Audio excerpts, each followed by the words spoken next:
La elección de la finca y el diseño de la parcela para plantar olivar en seto son decisiones que deben de tomarse teniendo en cuenta todos los factores limitantes, ya que nos asegurarán una mayor rentabilidad y fácil manejo en el futuro. Desde el suelo, el agua, la variedad, hasta la orientación, los caminos de la finca y las labores previas a la plantación, todo debe de definirse técnicamente con anterioridad para conseguir resultados óptimos. Ángel Hostos, especialista y asesor de explotaciones de olivar en seto, nos explica los aspectos a considerar. ¿Qué se debe tener en cuenta en la elección de la finca, que imagino que será lo primero que un agricultor debe de pensar?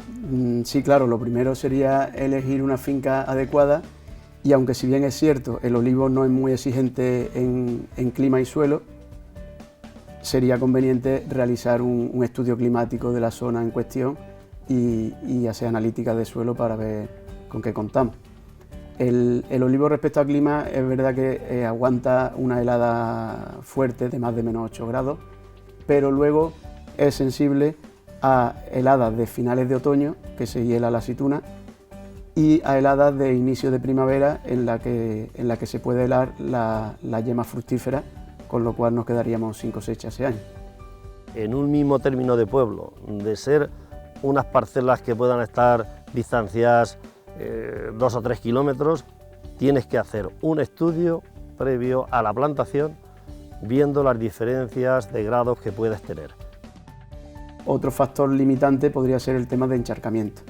El olivo no aguanta bien el encharcamiento, con lo cual tenemos que asegurarnos que tenemos una textura de suelo adecuada y que tenemos una profundidad útil mínimo de 70 centímetros, que no haya capa impermeable y demás. La disponibilidad de agua es importante. Claro, la disponibilidad de agua es importante. importante. ¿Cuánta necesitaríamos? Hombre, en el riego hay que contar mínimo con 1.500 metros cúbicos y las dotaciones más habituales según zona climática estamos en 2.000-2.500 metros cúbicos por hectárea. Y en caso de secano, pues contar con una zona en la que tenga una pluviometría media aceptable. Yo creo que estamos hablando fácilmente entre los 3.000 metros cúbicos, a partir de 3.000 metros cúbicos yo creo que nos permite por hectárea. Yo en superintensivo tengo 1,5 hectáreas por ahí. He cogido ya más de 4.500 kilos por hectárea.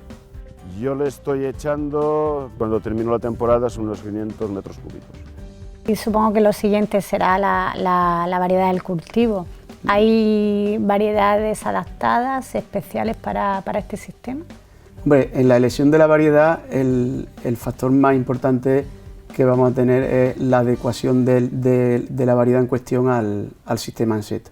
Entonces tenemos 3 variedades principalmente que se adaptan bien a este cultivo, como son Arbequina, la principal, Arbosana y la griega Koroneiki. Lo limitante que tenemos es que tanto Arbosana como Koroneiki son sensibles a frío, y si bien Arbosana tiene un porte pequeño, Koroneiki sin embargo es muy vigorosa, con lo cual la puede hacer adecuada para suelos pobres en la que no nos sea tanto inconveniente este vigor. Están en desarrollo muchas variedades nuevas para este sistema, pero están todavía en desarrollo.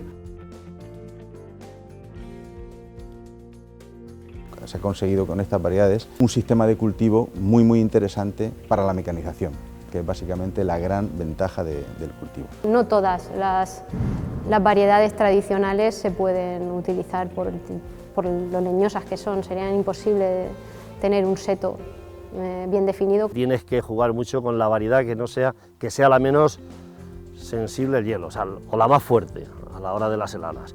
Y en este caso aquí la que se adapta bastante bien es la alberquina. ¿Qué debe de plantearse un agricultor, un técnico, a la hora de abordar esa plantación? Bueno, para el diseño de plantación lo primero sería realizar un diseño que sea adecuado para la maquinaria de recolección principalmente. Entonces, aparte de caminos perimetrales necesarios para la máquina, habrá que situar caminos centrales que pueden ser de entre 7 y 8 metros, normalmente se ponen 7,5, 8 metros, centrales que son perpendiculares al sentido de plantación y que van a estar situados entre 200 y 260 metros de línea. Esto es fundamentalmente limitante por el riego. porque claro, las tuberías de riego tienen una capacidad limitada y dependiendo sobre todo del riego que se vaya a utilizar. Normalmente se usan diámetros de tubería portagotero con gotero a 1 metro, entre 1 metro y medio metro de distancia, y suelen ser de 16 a 20 milímetros de diámetro, y goteros con entre 1,6 y 2,4 litros hora según disponibilidad de caudales instantáneos. La elección de un gotero, de un caudal o de un distanciamiento va a depender sobre todo de las características del suelo.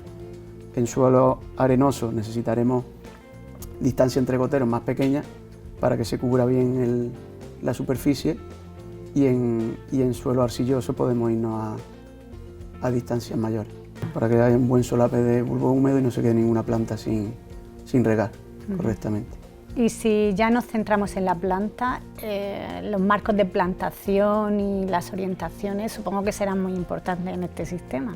Claro, la elección del marco de plantación, eso es muy importante y es muy variable también dependiendo del tipo de suelo que tengamos y del clima en el que estemos. Lo normal es emplear marcos entre 4 metros y 1,5, 3,75, 1,35, son los marcos más habituales para riego. Estamos hablando de entre 1.600 a 1.900 plantas por hectárea. Mientras que en secano, con una pluviometría más o menos adecuada, pues podemos estar hablando de marcos que nos lleven a 1.000 plantas por hectárea, entre 1.000 y 1.300 plantas por hectárea. Son marcos de 7 por 1,35, 6 por 1,5, ya dependiendo de las características de la parcela.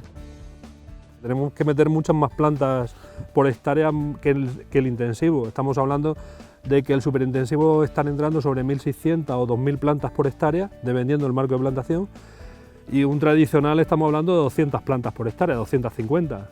Claro, ahí es donde tenemos la diferencia. Permite unos marcos más estrechos, ¿no?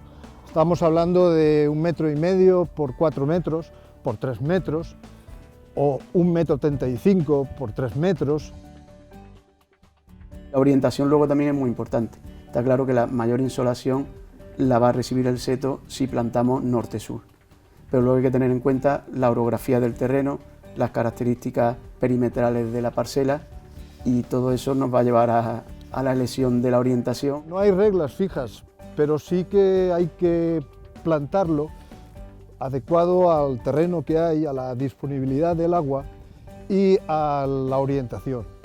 Pues hay muchos sitios que por el viento, vientos dominantes muy fuertes a lo mejor, y por la característica de la parcela, tienes que plantarlo de forma lateral a un viento fuerte dominante. Podemos resumir que el olivar es un cultivo sencillo de cultivar y en seto aún más. Se deben buscar localizaciones con bajo riesgo de heladas, con suelo que permita un buen drenaje y con una dotación hídrica mínima de 1.500 metros cúbicos por hectárea. La elección de la variedad y del suministrador cobra especial importancia para que sea lo más adaptado a este sistema de cultivo. Para un óptimo rendimiento debe cuidarse el diseño de la explotación, atendiendo a los factores que se han definido.